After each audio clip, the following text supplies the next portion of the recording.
नमस्कार दोस्तों। आज हम लोग क्लास 12 का जीव विज्ञान अध्याय 1 का भाग 8 पढ़ेंगे। 7 ऑलरेडी आपको बना के लोड कर दिया गया है इस चैनल पे।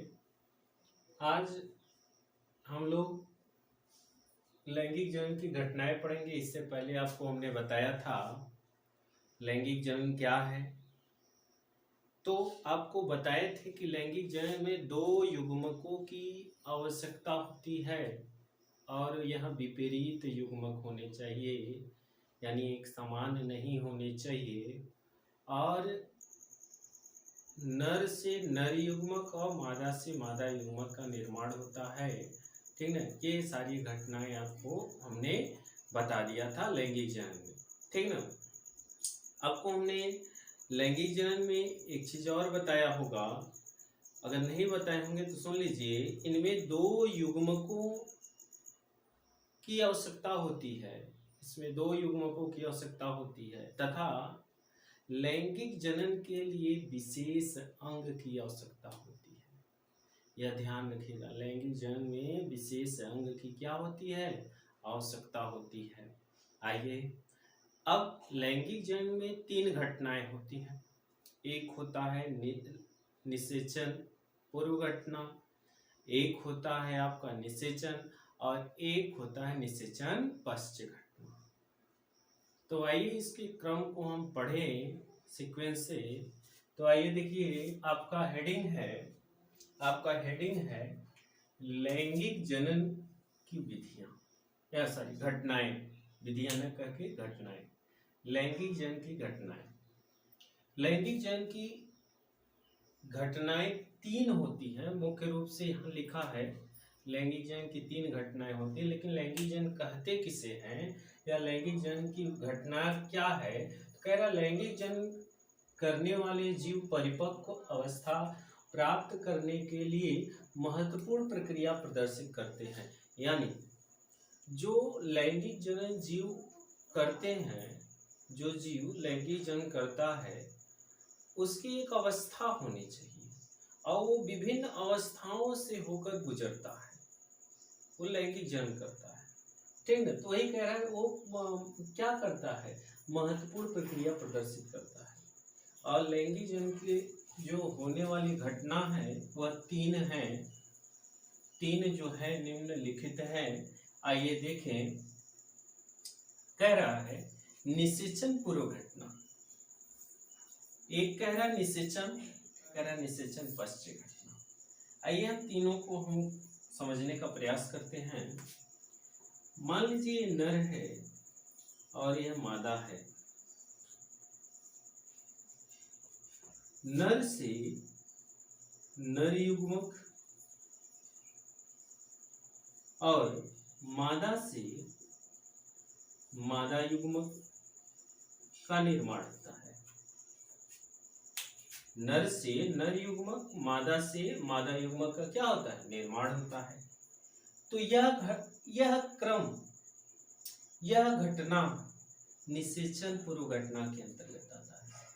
यानी निषेचन पूर्व घटना क्या है, तो युग्मकों का निर्माण और युग्मकों का स्थानांतरण होने वाली घटना निषेचन पूर्व घटना कहलाता है।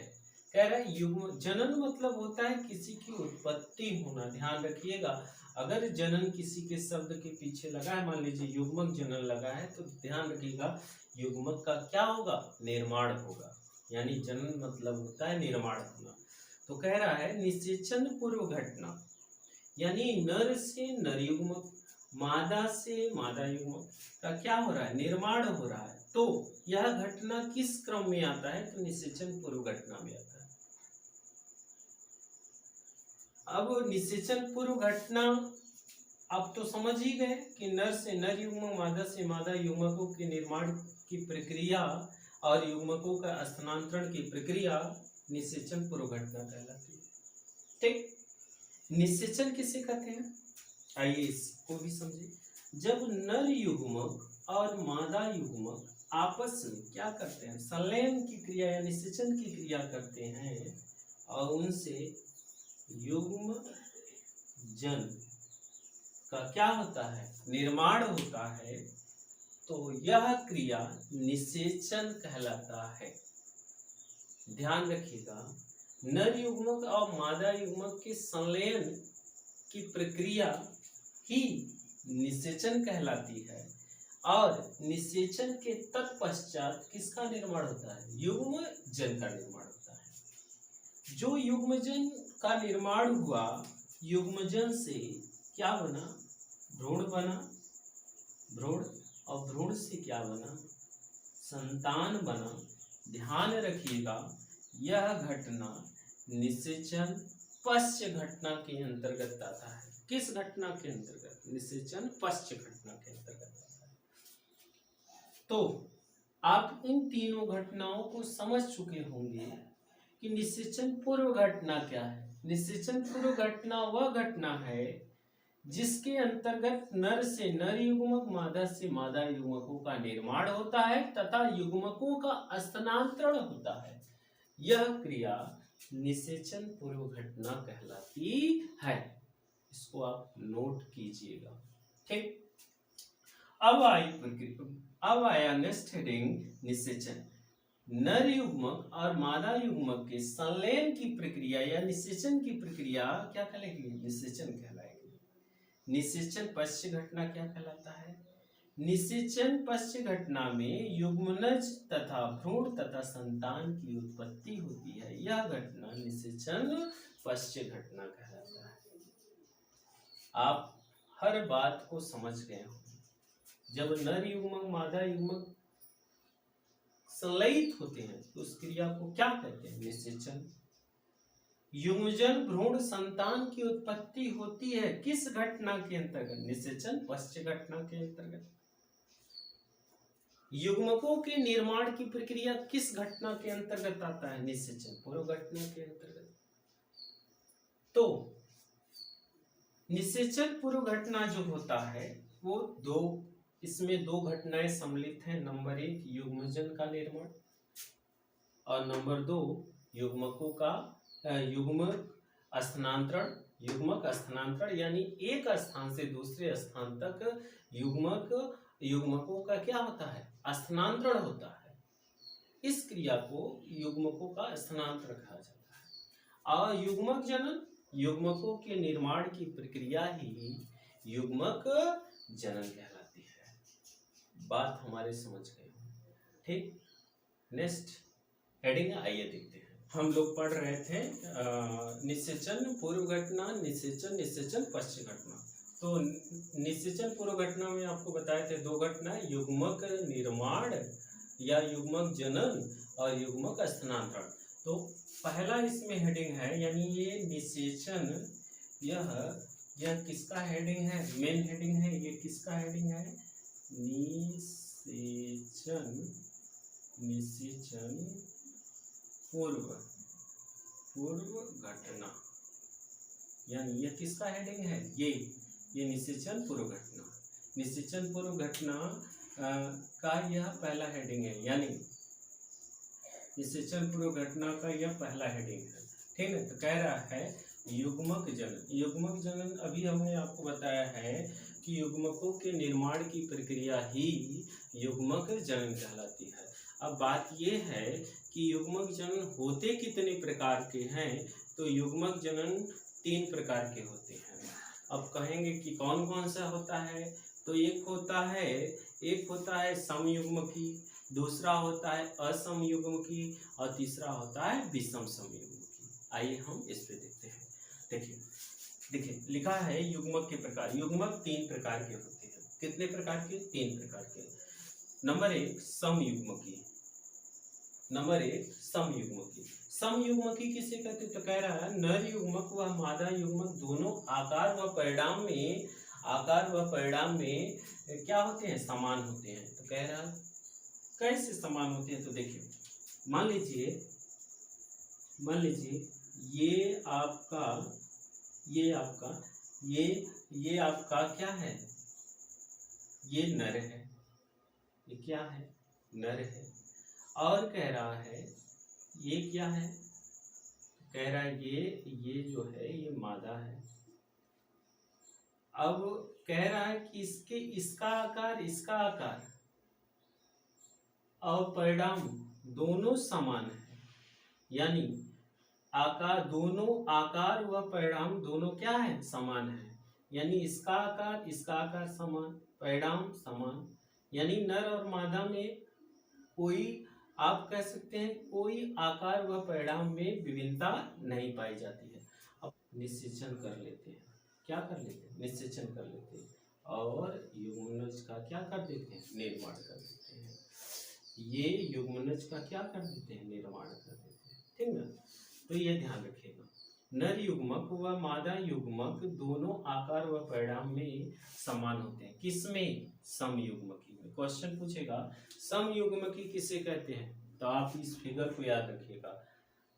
नर व मादा का आकार और परिणाम दोनों क्या होता है, समान होता है, ठीक ना, कोई अंतर नहीं पाया जाता, उसे समयुग्मकी कहते हैं। बात को आप हमारी समझ रहे होंगे। विषम युग्मकी, असमयुग्मकी किसे कहते हैं, तो कह रहा है नर व मादा का बाह्य आकार, नर व मादा का बाह्य आकार समान, यानी बाह्य आकार दोनों का क्या होता है, समान होता है, परिणाम भिन्न होता है, यानी इसके परिणाम क्या होते हैं, भिन्न होते हैं। तो देखिए कह रहा है, मान लीजिए ये क्या है, ये नर है, ये नर है और ये क्या है, मादा है। अब ये कह रहा है कि नर व मादा का बाह्य आकार समान होता है, लेकिन परिणाम क्या होता है, भिन्न होता है। ये दोनों आगे चलकर निश्चेषण करते हैं, दोनों निश्चेषण करते हैं और निश्चेषण से युग्मनज का क्या करते हैं, युग्मनज का निर्माण करते हैं। यह भी किसका निर्माण किया, युग्मनज का निर्माण करते हैं, युग्मनज का निर्माण करते हैं, ठीक ना। अब कह रहे हैं विषम युग्मकी, विषम युग्मकी किससे कहते हैं, तो आप तुरंत समझ जाइएगा। विषम युग्मकी उसे कहते हैं इसके नर व मादा जो दोनों होते हैं, दोनों का आकार व परिणाम दोनों क्या होता है, भिन्न होता है। यानी आप लिख सकते हैं नर तथा मादा युग्मक, नर तथा मादा युग्मक के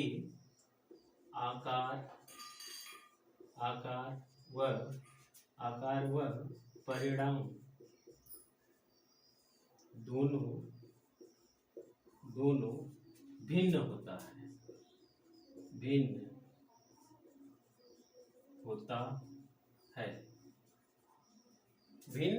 होता है। अब ध्यान रखिएगा, इसमें जो नर होता है, लिख सकते हैं, इसमें जो नर होता है वह छोटा तथा कसाभ युक्त होता है, कसाभ युक्त, कैसा युक्त, कसाभ युक्त होता है,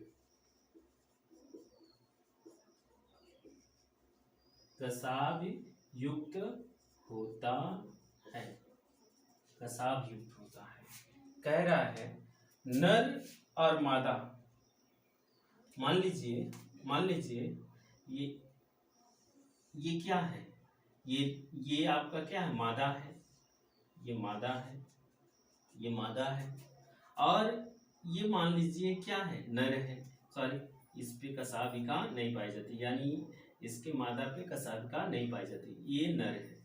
तो कह रहा है ये नर है, तो नर छोटा होता है और मादा बड़ी होती है। तो यहाँ बड़ा तो लिखा ही नहीं है, सिर्फ नर छोटा होता है और कसाभ युक्त होता है, यानी इसके पास क्या पाई जाती है, पूंछ पाई जाती है, किसके पास, नर के पास।